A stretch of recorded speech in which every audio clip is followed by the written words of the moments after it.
everyone, my name is Noemi Sanchez and I attend the University of California, Los Angeles. I'm currently double majoring in political science and Chicano studies. As a young Guatemalan woman, I was forced to think about what justice was at a very young age, either because of the sun-kissed color of my skin, my gender, or the socioeconomic status I hold in society. I remember my family of 6 living in a one-bedroom apartment where the only source of income came from my father washing cars.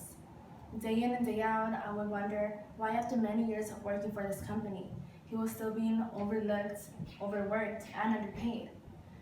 It baffled me to think that while families like ours were struggling to survive, others were moving up so quickly. What happened to this notion of equal opportunity? Why was it impossible for Black and brown families and communities to just break away from these chains of oppression and modern-day enslavement? It all came down to justice. Society began blaming the victim, either calling us lazy, or even at one point biologically inferior.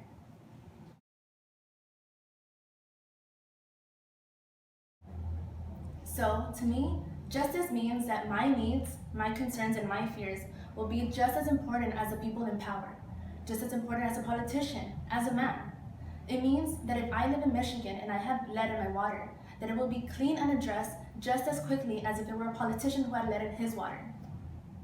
It further means that if I find myself in need of public officials to protect me from a man who has raped me while I was unconscious behind a dumpster, that they will protect me and they will give him more than 6 months in prison and will prevent him from coming out in 3 months.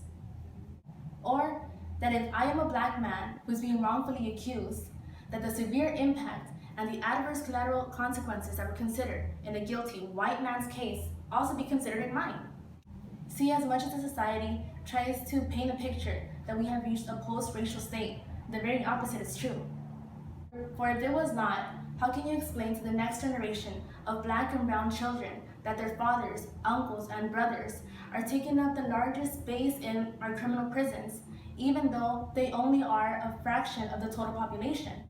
How do we explain that imprisonment of Black men truly came from the need to re-enslave this community, and to criminalize them was used as a means to do so?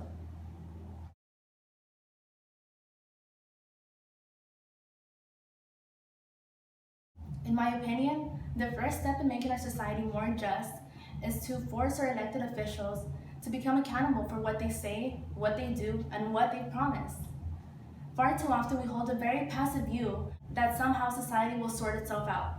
And honestly, it's a beautiful view, really, but one that is far too dangerous to rely on alone. Especially when we have given the leadership baton to a man who has promoted hatred and bigotry from the most powerful seat in the world. Additionally, we need to make propositions, political discussions, and social issues a topic that everyone can engage in. Using these talks among languages beyond English will allow us to help these communities become more active in the political process and truly gain agency and a voice in what's going on. And among the most important efforts to put forth is to recognize that these institutionalized barriers are the ones that are preventing us all from achieving that American dream. For example, the inequalities that pay a man more than a woman for the exact same job, or even the barriers that make it difficult for underfunded public schools to produce more scholars entering college than entering the penal system. Once we accept that this is our reality, we will be able to mobilize to promote solutions for the causes and not solutions for the symptoms alone.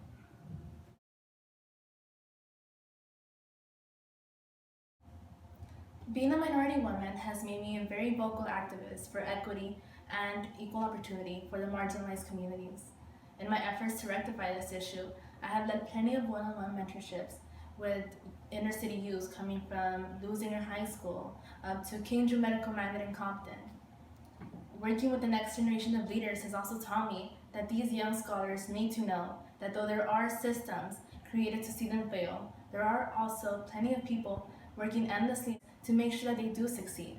Since my early undergraduate career, I have engaged in community activism through the UCLA Research Rookies cohort, where I focus my research on the recidivism rates of Latino males ranging from the ages of 20 to 35, addressing the questions of why it's harder for Black and brown communities to get a job after serving the time, and how these racial inequalities are complementing the rates at which these groups are projected to reoffend. This past year I began working as a Justice Corps member to provide legal aid for under-resourced communities under the Neighborhood Legal Services of the Los Angeles County. My work has allowed me to serve over 35 self-representing litigants and help them understand their rights when it comes to facing evictions, fighting for restraining orders, establishing guardianship, and even their dissolution of marriages. The legal field is very daunting as it is, and even more so when you don't know the language of it, your rights, what forms to fill out, or how to prepare. In an effort to make this process much more accessible and understandable, I explain step by step in their preferred language their options. I strongly believe that my work has provided my community with the agency to fight the stereotypes and institutionalized barriers, all the while empowering them to demand the justice that they so rightfully deserved. However, my work will not stop there, and I hope that this scholarship will grant me the resources to do more. If granted, I would use the funds to pay for an LSAT prep course and law school applications, tools that will set me on the right path to practice law and further help our community move forward. Thank you.